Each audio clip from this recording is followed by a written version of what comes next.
All right, hello everybody. So welcome to LA2M. My name is Jim Uziel, and I am filling in again this week for Derek Maribam, who, if you follow social media, you see is on a sunny beach in Mexico right now. So a little jealous, although we have our own nice weather here. So sorry if this is a little loud. So welcome, like I said to everybody. Can I, just real quick, before we get started, do we have anybody that's here for the first time today at LA2M? If you could raise your hand. Wonderful, great. We're glad you're here. Thank you for coming today. We are here every Wednesday, so we hope that you'll make it back. I think you'll tell by the caliber of today's speaker that we bring in some really great speakers here. Very informative, and you get a lot out of LA2M. There's a lot of great people here to meet as well. So, got my little cheat sheet here. So, LA2M, a little bit about us. We are a nonprofit, and because we are a nonprofit, we do things the old-fashioned way. We actually pass the hat. As you know, when you came in, it's free to come in here. We don't charge a fee, but what we do ask is that if you got a few bucks in your pocket, we'd love that you would throw it in the bucket. I'm up here with Stacy from Dollar Bill Copy, and she's our volunteer treasurer. And in a minute, she's going to pass around first. So if you got $5, put it in there. A couple bucks, if not, next week, you can help out. We would really appreciate it. We do have a lot of costs, and this is how we defer some of those costs. So if we could do it, make it all the way around the room, and if you miss it the first time through, we can hit you at the end as well. So, as I said, because we're a nonprofit, most of the people that work for us, we do have one employee, Mary Lou, who you saw when you came in. But the rest of us volunteer our time. Stacy volunteers as treasurer. Roger Rayle over here on video volunteers his time. And if you're not able to make it here live on any Wednesday, we're also live on the web. Roger's video is going up live, and we also archive that as well, so you can go back and see previous presentations. We also, just many people help out with the organization, so we're really fortunate to have that. Carter photographs every presentation that we do here. He puts it up on the Facebook page, usually within a couple of days or within a week, depending on how busy he is. So we appreciate everybody's time. So we're glad you're here today. I think you're in for a nice treat. Great speaker. If I can unlock my phone, I can read my notes. So the other way that we do, besides passing the hat, we have sponsorships available.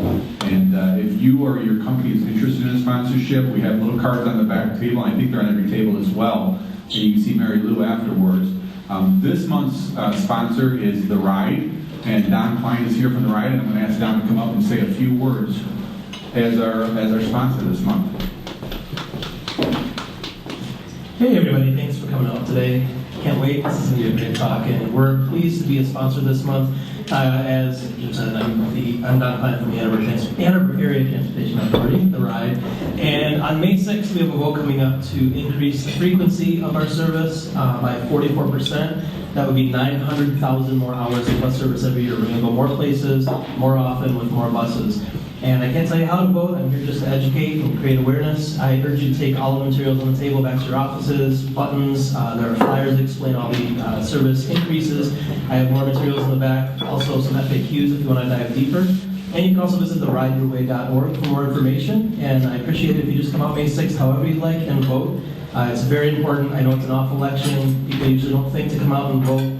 I myself always think, what do I want to vote? And we're the only thing on the ballot. So if you're coming out May 6th, it's just for us or for the opposition. Either way, come out May 6th and please cast your vote. Thank you very much, and therideyourway.org for more information. Thank you very much, Don. We really appreciate your sponsorship. There's a few advantages to having a sponsorship here. Number one, you get to get up here and speak for the entire month at each presentation. Your information also gets put into our newsletter that goes out to about 1,800 people every month. It's well read, and it's not just spam email. These are all people who are associated with LA2M and want to receive that. So it's good publicity, and I know we've got a few sponsorships already filled up, but we're always looking for additional sponsors. So if you or your company would like some extra exposure, it's not real expensive. Please see Mary Lou afterwards, and she'd be happy to talk to you a little bit more about it. The other thing you could do to help us is on the back, and in some of the tables you'll see them, there's small little LA2M business cards. It's our information, but you know what, take an extra one and share it. If you enjoyed today's presentation, or if you've been here before and you know what it's about, someone asks you about it, give them that card. Let them look it up and say, you know what, invite them. Tell them to come one Wednesday. We love to have a full house here every week, and a lot of times we do. So share LA2M. It's a great organization. Just aside from the great speakers, so that being said, I'd like to introduce today's speaker. It's not a t-shirt, but Stacy is going to present our speaker with a t-shirt. Jeff Scott is from Duffey Petrosky. Jeff, if you can come up, quick photo op. Thank you so much. You're a model. Hello. One more. Wait, One more. This side. Of course. Thank you, teacher. And that is yours to keep. And wear proudly. Work out. Work out in it. Wear it around town. Be proud. So anyway, so we're very happy to have Jeff here with us today. Jeff, as I said, is from Duffey Petrosky, and he is going to speak on the challenges of marketing in healthcare specifically, but I know we're probably going to hear about a lot of challenges that we all face as marketing people and many things that we do. I'm sure you're going to probably have questions at the end. So if we put our hands together and welcome Jeff Scott.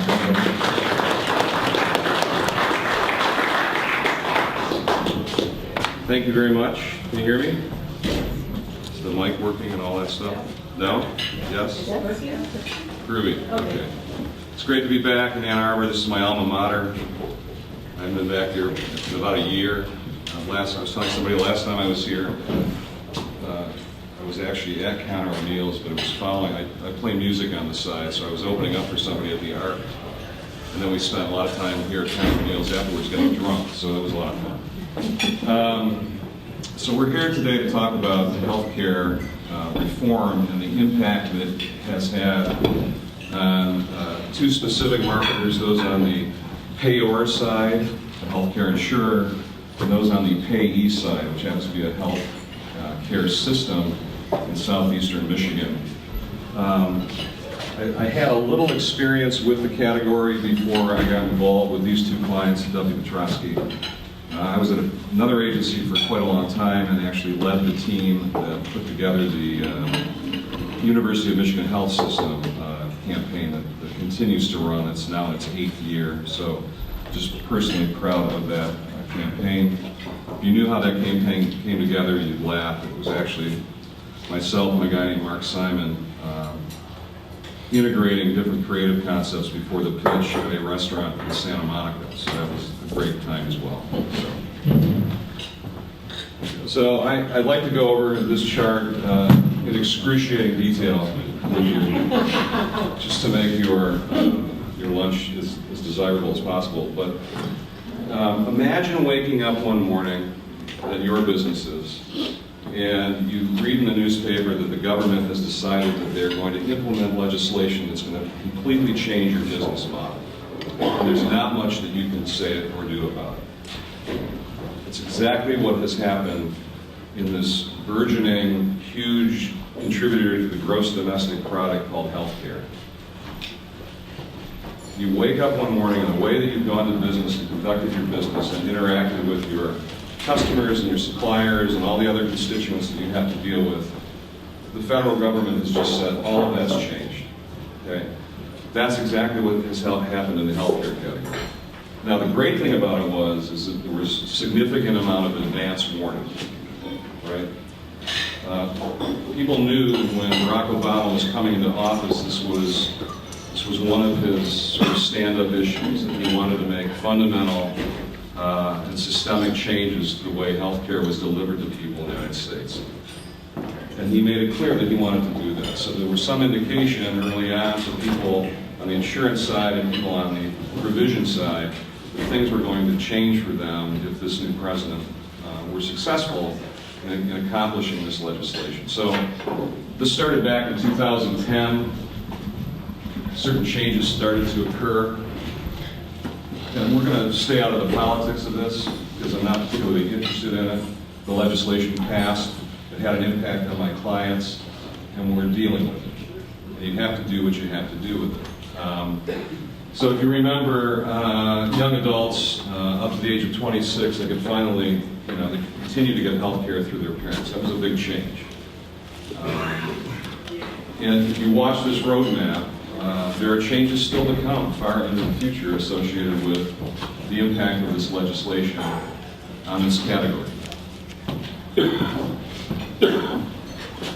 So let's talk about the payor side of things. Let's talk about Michigan's largest health insurer. Has about 70% market share, has been in the state for 75 years, has a brand awareness metric of over 90% among the 7+ million citizens of Michigan. You'd think there was nothing much they could do in order to improve their standing with the advent of healthcare reform. And that's exactly wrong. They had depended for decades on essentially the big three for the bulk of their membership. So there's these three big buildings up here, right? The projections they ran as they took a look at how healthcare reform might impact their business was that the landscape for them was going to dramatically change, because you would suddenly have an influx of individuals who were responsible for choosing their own health care. And there was going to be a thing called an exchange. It was going to be an open marketplace for healthcare insurers to offer their policies and to actually compete publicly on price. Well, that's an extraordinarily different situation that Blue Cross was facing than before, when year over year the bulk of their membership came from large corporations whose HR offices had chosen that relationship, and that's what was offered to the employees. So suddenly, people of all types, all ages, were able to go on to an exchange and choose a policy that was appropriate for them. And the government was going to subsidize some of these people. And they knew that they were going to be facing increased price competition. Yes, sir. So this was a huge change for them, because for decades, if you remember any of the Blue Cross advertising, it really didn't focus on consumers. They had that pretty much locked up because of these big contracts they had with big corporations in the state. So what they wanted to focus on was all the other constituents that they had to deal with. The state legislature, right? Academic institutions, physicians associations. I mean, the list of constituents that Blue Cross deals with on a daily basis is just extraordinary. And they had a public mandate through the state legislature that they had to be the insurer of last resort. So anybody in the state who went and applied for insurance and was turned down, Blue Cross had to take them. Okay? Had to take them, regardless of risk or anything else. And Blue Cross was also, and still is, mandated to give a certain amount of money back to the state in terms of numerous public health initiatives for kids' obesity, for the most vulnerable among us, in terms of people of low or no income who need to find health care somewhere.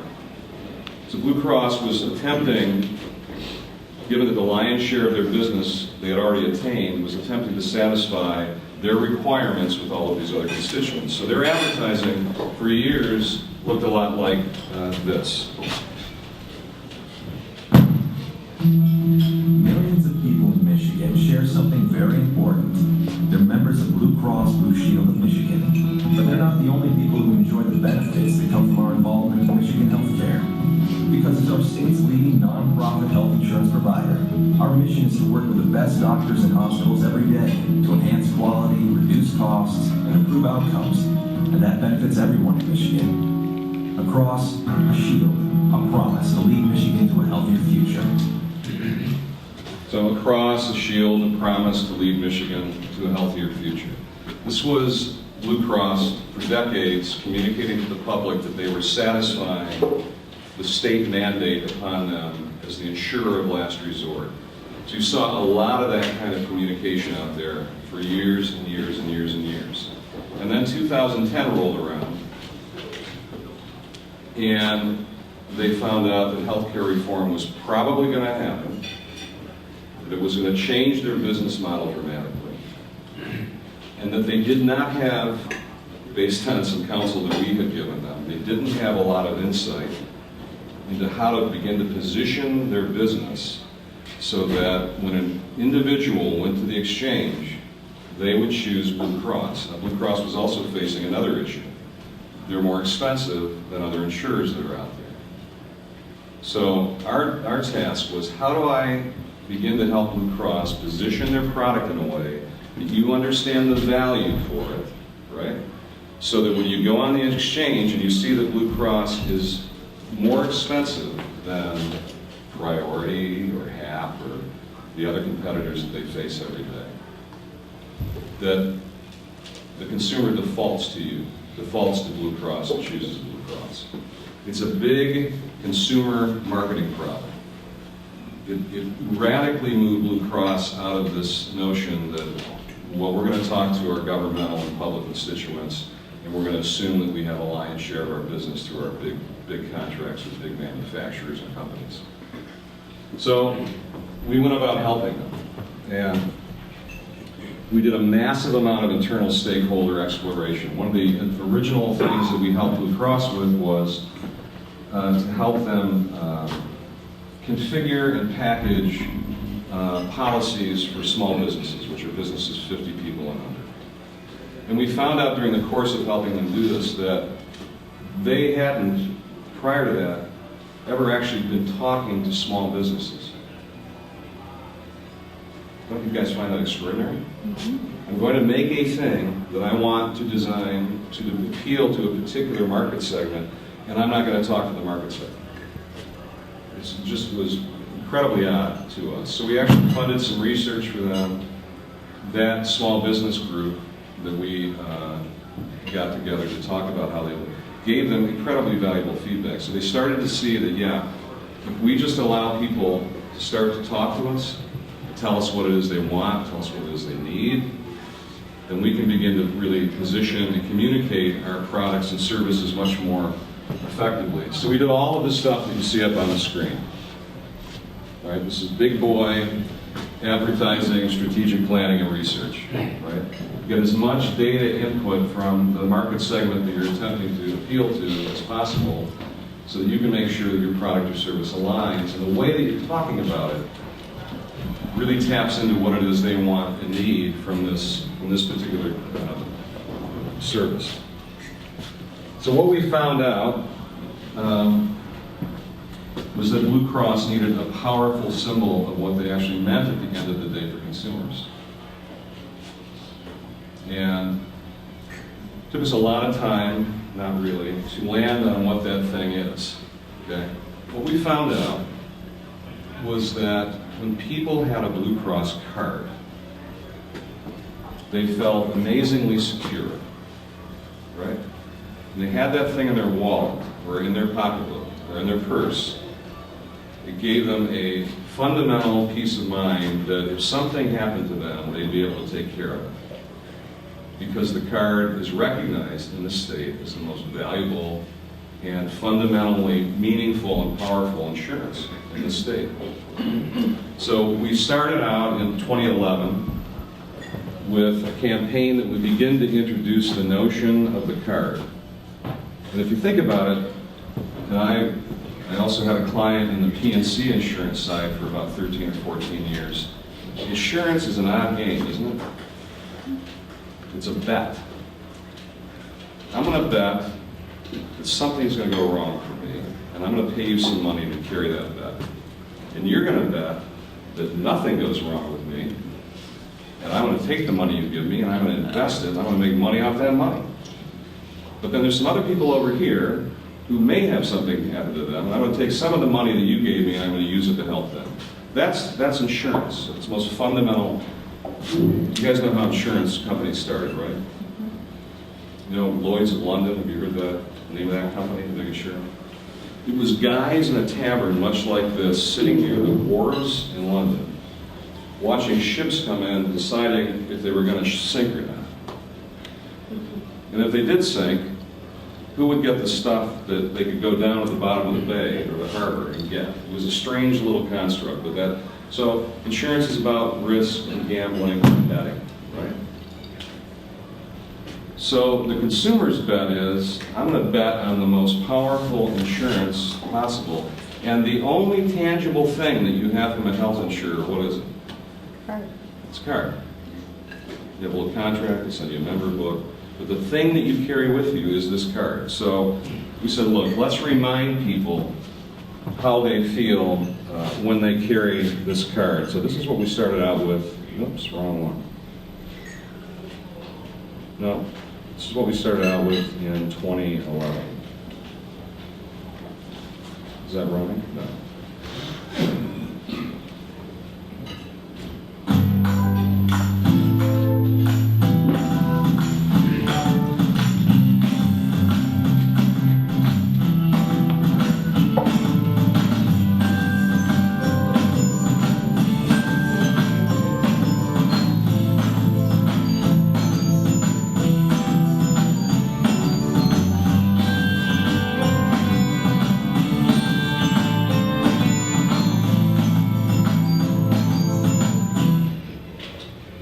So that was a big reminder to people that when they had that card, they were able to access all of those services that you saw in the images up on the screen, right?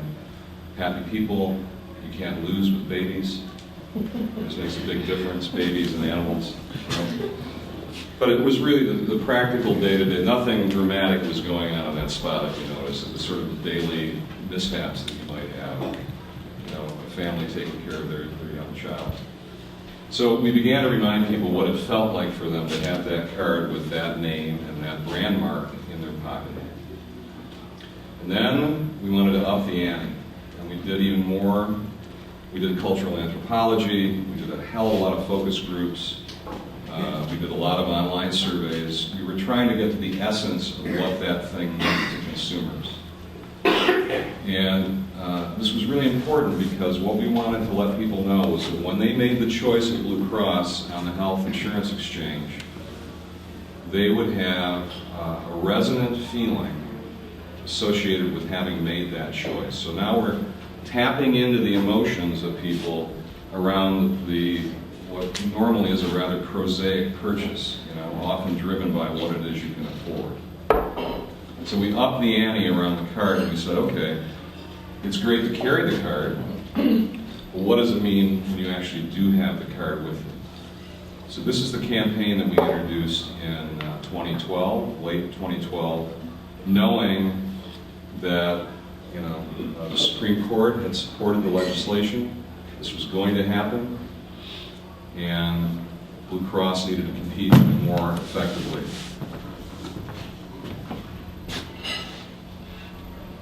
So you've seen, I know that you're probably sick of this ad. You've seen this ad probably 1,000 times over the past year in rotation with other stuff. Whoops, sorry.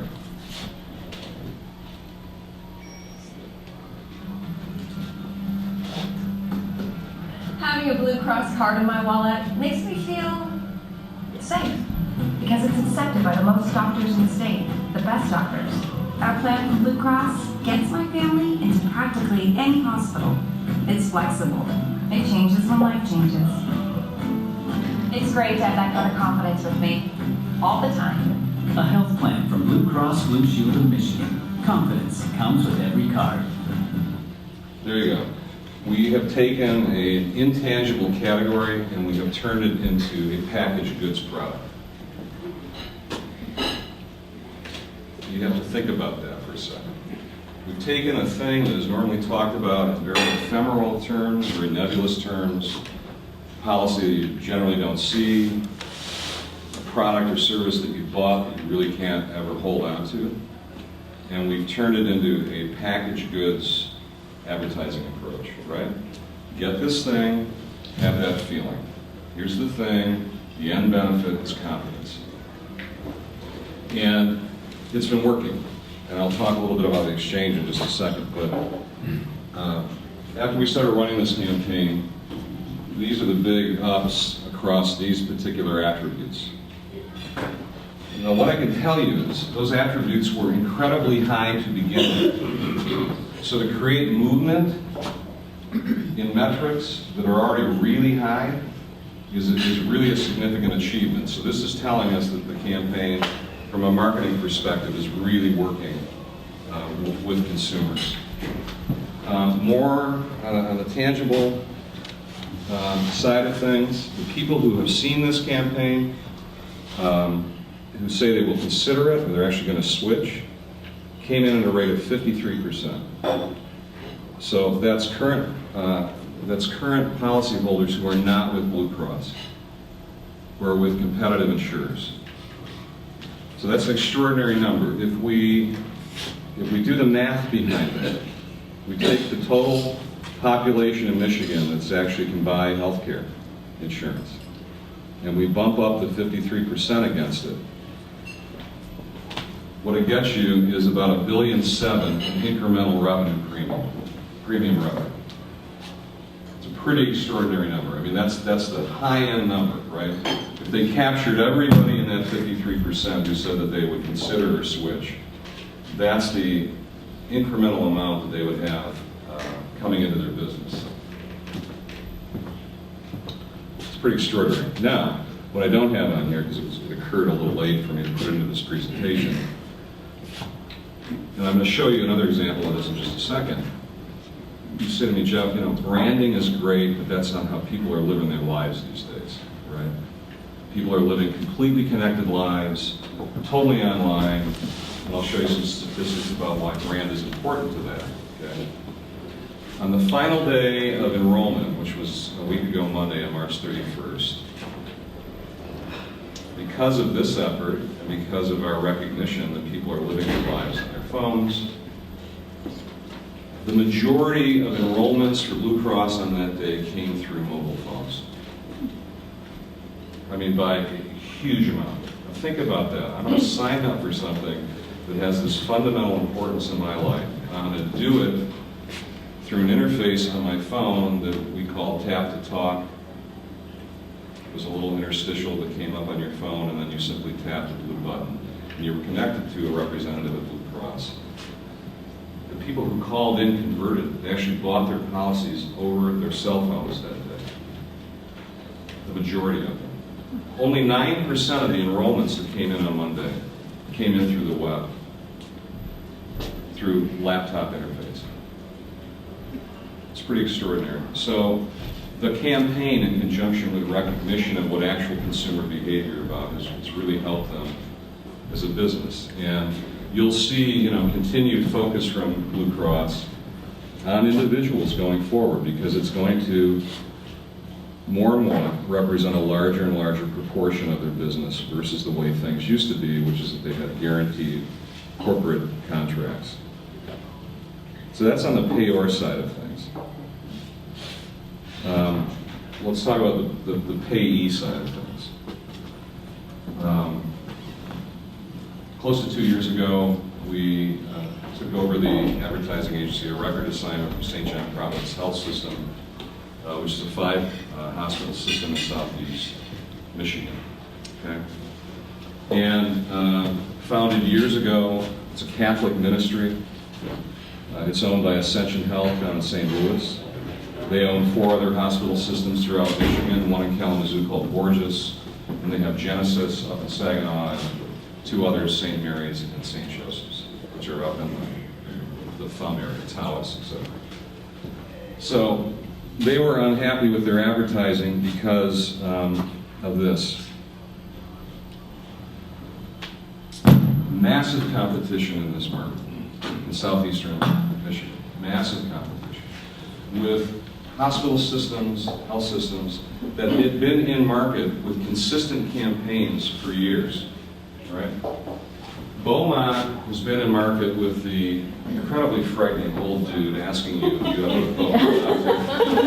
Okay. By the way, he truly is an old dude who lives in a little shack down in Florida. He just does voiceovers for that campaign. That's true. Old guy. He's like 90-something. So he sits there all day, do you have a Beaumont doctor? For 15 years, the guy has been doing this, right? And I've talked to another health system that isn't up here, Oakwood Healthcare, which we'll talk about in a second. they were like, well, we want a campaign like that, so we can't have that campaign because Beaumont did, I really have to applaud Beaumont's agency. It's a tiny little agency. They found a way to disease the competition without ever saying the competition sucks, right? Simply by posing the question, do you have a Beaumont doctor, right? Which is akin to saying, you know, when was the last time you beat your wife, right? They found a way to say everything else is horrible, and if you don't have a Beaumont doctor, then you will probably die. That's the implication. That's why the guy's voice is the way it is. It's this really elegantly devious execution, you know. And you have to stand back and admire it. And everybody knows that line. And everybody feels fear when they hear it. So Beaumont has been in market for 15 years with that campaign. Henry Ford Health System has been in market for 5 years with their campaign, which is when no one else can, or we can. Something along those lines. DMC, last 4 years, what they do is they're appropriating Motown tunes, talking about always being there, right?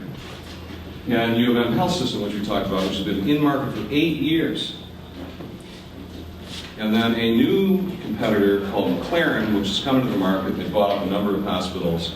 But what they said is, we're not going to do the traditional thing, which is to let hospitals retain their name and their honored legacy in the community. McLaren said, all of you are going to change your name to McLaren, period. Right?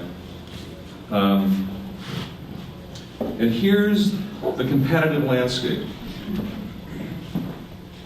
from Ann Arbor east. Those are all hospitals and health systems. It's amazingly cluttered. And the desire is, and you'll hear health system executives talk about this, you know, we don't want to be a 911 hospital. You guys know what a 911 hospital is? It's the hospitals that the EMTs have to take you to because it's closest. Okay, so a hospital is going to get a certain amount of traffic because of that, right?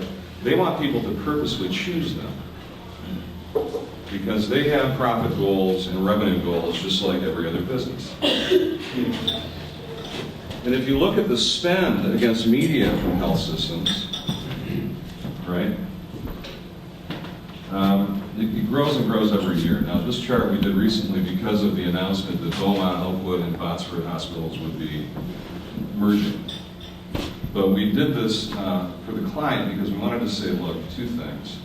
If you take their combined spend, okay, they're going to be the largest share of voice in southeastern Michigan. And trust us, dear client, they're not going to call this thing Oakwood. And they're not going to call it Botsford. They're going to call this thing Beaumont because that's the name everyone knows. So now, you know, if you combine their spend, you're going to be spending $6.3 potentially million in this marketplace. Think about the weight of that. If you have an entity in the state alone spending $6 million, that's the equivalent of a national advertiser spending $300 million, right? Which you're exposed to through campaigns like Geico and things in the telecommunications category, et cetera, et cetera. So it's an extraordinary amount of money to spend in one state. $6.3 million. DMC rolls to second place. Henry Ford rolls to third place. Our client rolls to fifth place in that scenario, right? Or sixth place. Everything shifts. Okay, and the clients knew this was coming potentially. You guys question the numbers? You guys talk about the numbers or? Oh, no. Okay. Just chat. Just chat. Okay. By the way, if anybody has any questions, please feel free to ask. So it's a tough spot for St. John Providence Health System to be in. Here's why. Every 2 years, St. John Providence would change its campaign. So nobody knew what to believe about it. Every 2 years, there was a new agency, they changed the campaign. So there was never any kind of consistency associated with St. John Providence Health System. And by the way, they never really communicated that they were a system. So you might have gone to St. John, which sits on the border of Detroit and Grosse Pointe, and not have known it was part of a much larger system. You might have gone to Providence Park in Novi, Michigan, and not have known it was part of a much bigger system. Okay, for a variety of reasons, they did not communicate that. All of that's changing, by the way. So it made it very tough on them when you had competitors in market with singular, consistent messaging for as long as 15 years and significant investments on the dollar side in terms of their marketing communications. This is just measured media, by the way. This does not take into account sponsorships. Doesn't take into account direct marketing that is done. Doesn't take into account centers of excellence or service line communications that are created. All the myriad communications that a health system undertakes in order to get people to understand what it offers, a lot of that is not reflected in these numbers. So you can bump these numbers up even more. Very, very competitive. Now, this is back to the brand versus digital question, right? We were very interested in helping them understand because more and more people are making appointments online and choosing doctors online and searching for solutions to their potential healthcare problems or situations online. And we were curious about, okay, does it matter these days if we have a brand campaign in market? Does it matter? And it absolutely does matter. This is a study that Google conducted a couple of years ago with a third party.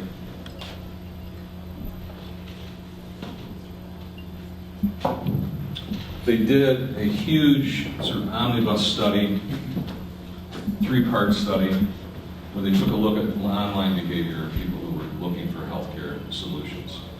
And they found out that the reputation of this facility, was important to 94% of the people that they talked to. Okay? So that's a number to keep in mind. It matters. Brands matter. And they matter because people are much more aware these days that what you find on the internet, as opposed to abusively, what you find on the internet isn't necessarily true, right? So they want to default to something that they know and trust. When they begin their searches online, they have a particular thing they're searching for a solution to or a doctor for. Brand doesn't really matter, okay? This is personal. I have a genetic condition. It's called hemochromatosis.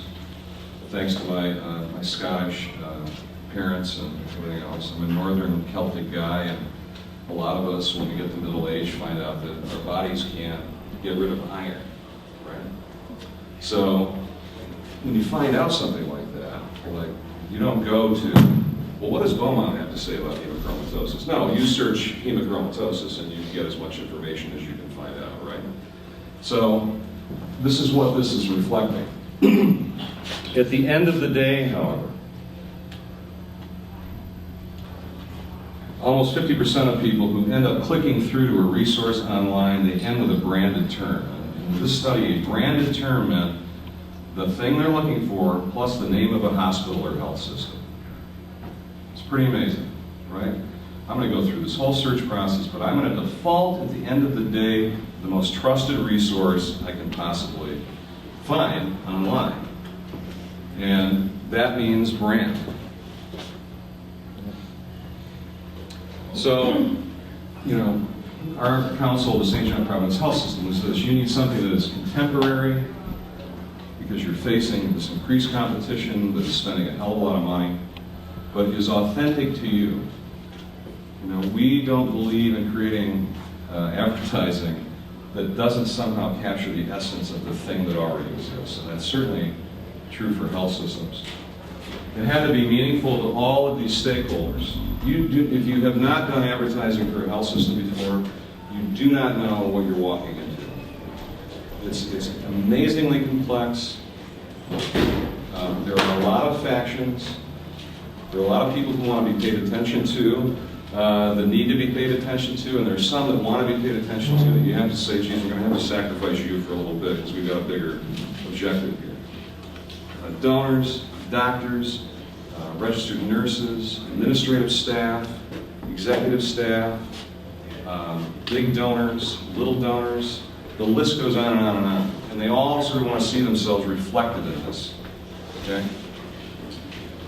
And mostly, St. John was looking for something that they could use in everything. Okay? So, as is often the case, they had the answer, and they didn't see it. It was right there. They had it under their noses. I mentioned earlier, St. John is a Catholic health ministry. Their mission is to treat people, body, mind, and spirit. Okay, that's actually in their mission. Okay? We want to help you physically, we want to help you psychologically, we want to help you spiritually. Doesn't matter what religion you might be or what faith system you might follow. We want to really make sure we cover all those things, because at the end of the day, to heal you, to make you better, we need to acknowledge that you're a complete, comprehensive, complex human being with a lot of things going on, not just physically, but also emotionally. So they had all that. They didn't want to talk about it, or they hadn't figured out a way to talk about it. Okay? From a branding perspective, just pure execution, they also had a thing that we probably would have ended up creating for them. They had an icon that they did not use. They weren't using it. Okay? And we looked at it and said, geez, that could become something else. Okay? You'll see what it is. But accompanying their logo, they had a little icon. Was this? It was a pair of healing hands. It also, if you looked at it a certain way, it looked like a nurse's habit, or a nun's habit. But it was also designed to look like a dove. Okay? You'll see what it is. But the point was, they did nothing with this. And we said, look, you've got a leg up on your competition. None of these guys really have a great icon. So if you want to be remembered more, if you want to be considered more, you need to take that thing, bring it to life, make it stand for who you are fundamentally as a brand. And we also attempted, I'll be really honest about this, we also attempted to do a version of the thing that Beaumont had been doing for 15 years. By saying something that was true, right? And was a kind of call to action, but also diseased the competition, no pun intended. So here's where we landed. Whoops. Can I get to it?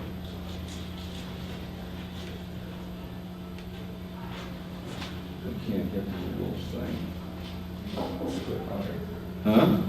Right, it's on video.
So St. John Providence Health System, believe in better.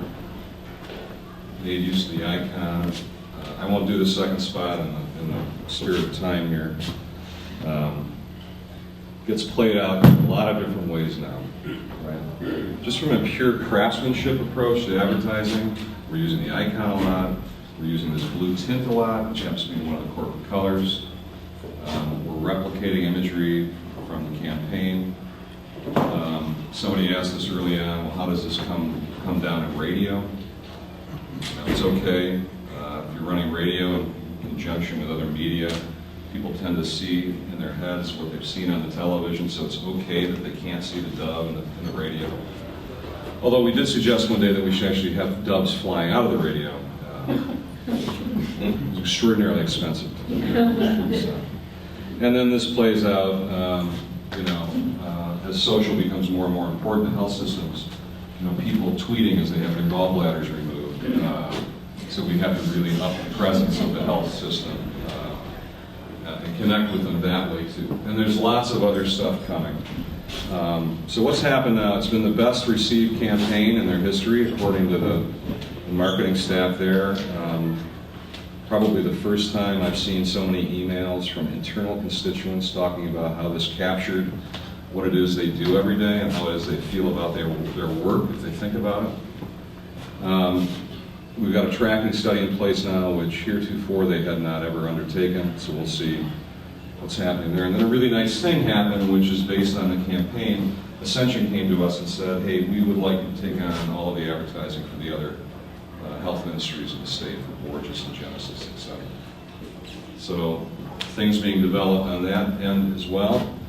And as I met this lovely lady here, this is become a kind of platform for the charitable foundations associated with the health system that they can use more easily and more effectively to tie in with their fundraising efforts. So in both of these instances, this is about really tapping into what consumers want and need. The insurance category and the healthcare category are what I would call incredibly insular categories. They have spent years talking to themselves and appeasing themselves, and they're finding out now that they really have to figure out a way to talk about their products or services in a way that's relevant and compelling and meaningful for individuals. So that's my little speech for today. I hope you got something out of it, and I'd be glad to take your questions if you have any. Can we give Jeff a round of applause, please?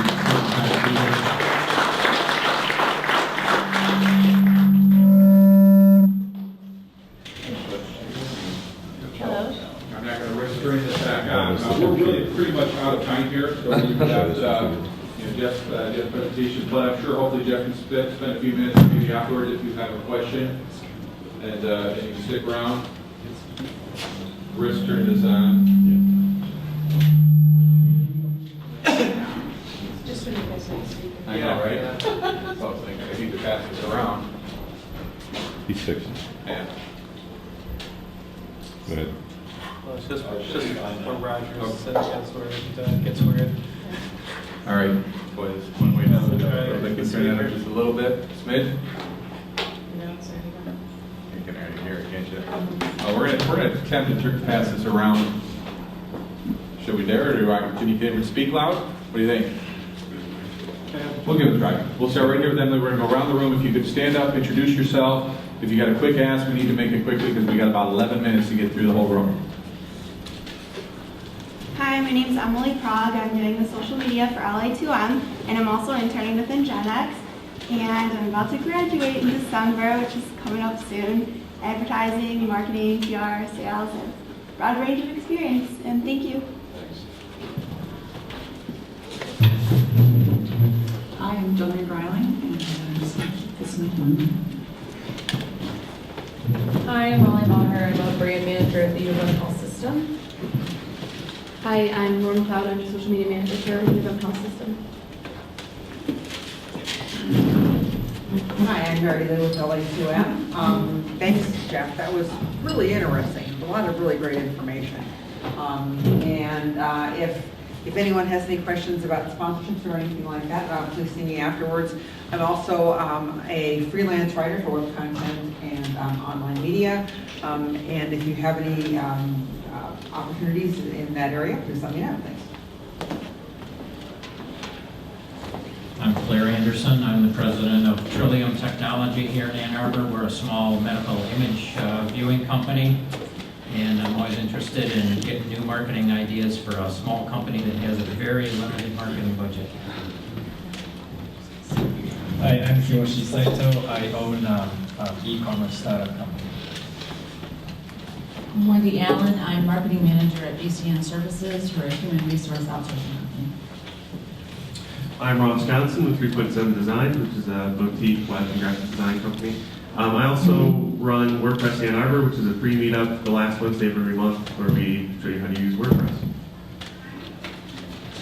Hi, Lindsay Johnson with 3.7 Designs. I'm a designer and front-end web developer.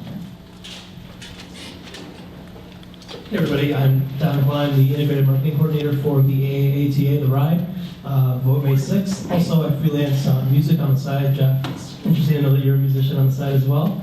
If anybody ever needs soundtracks for film, TV, the web, games, you name it, go to dondoesit.com. Thanks, and the RIDE-your-way.org for the vote on May 6th. Thanks.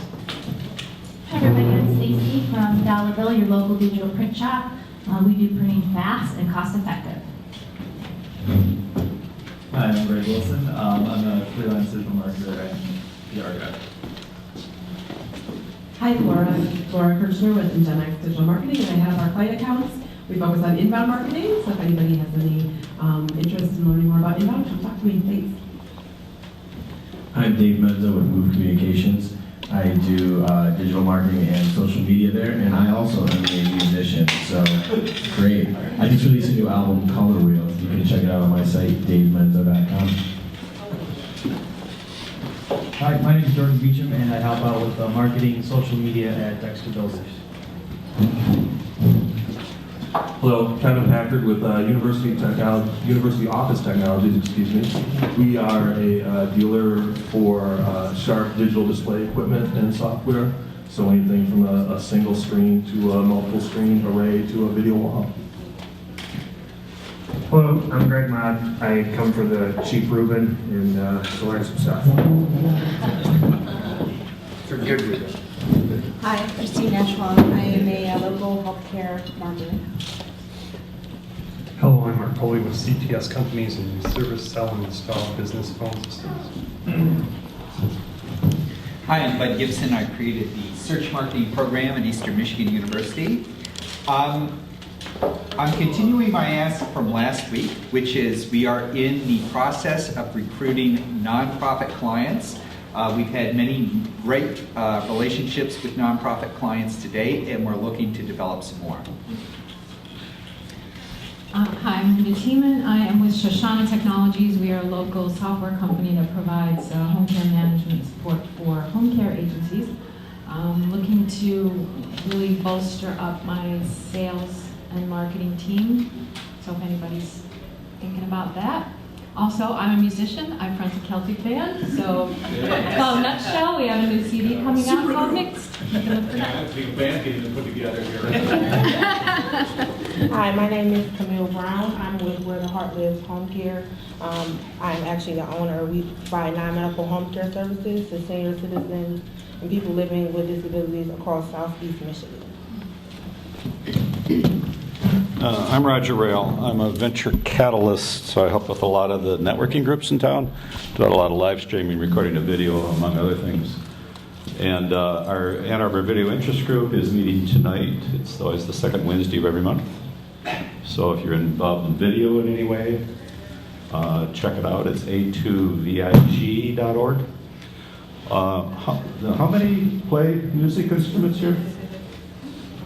Okay, do any of you live in Water Hill area? I'm playing in Water Hill. Okay, oh, you're already playing? Oh, I was going to say, we can put a group together. Sorry. Have a Water Hill group, because it's not too late to sign up. If you don't know what Water Hill is, too bad. It's a local phenomenon. This is the fourth year. This little neighborhood of Ann Arbor they go out and play on their porches and backyards. And they get about 4,000 or 5,000 people in the neighborhood for the four-hour thing. It's called a kegger. Yeah. It's completely non-commercial. Hi, I'm Joyce Williams, Public Affairs Manager for Huron Valley Ambulance. We are a nonprofit, nationally accredited, community-owned ambulance service. I am Karen Gabries, Emerging Health Partners, Huron Valley Ambulance, Public Affairs Specialist. Hi, I'm Carter Sherlin from Print Studios, and I'm a commercial editorial and portrait photographer. And as I said, the images I shoot on the Facebook page and working through a couple thousand pictures from a run, so it may be a few days, I think. All right, and thank you. And once again, I'm Jim Musial. I have a company called 5522 Tech, and I do web and mobile development consulting. So if you have a need for helping your website be mobile optimized, I'd love to talk to you about it. So again, let's give another round of applause to Jeff. You know, we all see those commercials, and we've seen those commercials for years, and you really don't know what's behind all those commercials and the thought process that go behind it. And it is, because recently I had an injury, and I thought, I need my phone because my card is on my phone now. I no longer carry it in my wallet. I had to go grab my phone. So, really interesting. So thanks for being with us today, Jeff, and we appreciate that. I'd like to announce next week's speaker. I think next week's going to be kind of cool as well, so we hope you all make it back and maybe bring a friend. But next week we have Jamie Michelson from S&Z Advertising. And he's going to be talking about how we use the second screen in regards to television, meaning all of us that watch TV and use our phones and tablets as we're watching a program, and what that phenomenon has become. So we hope everyone comes back again next week. We hope everyone has a great day, great business day. Thanks for coming. We'll see you all again soon. Thanks.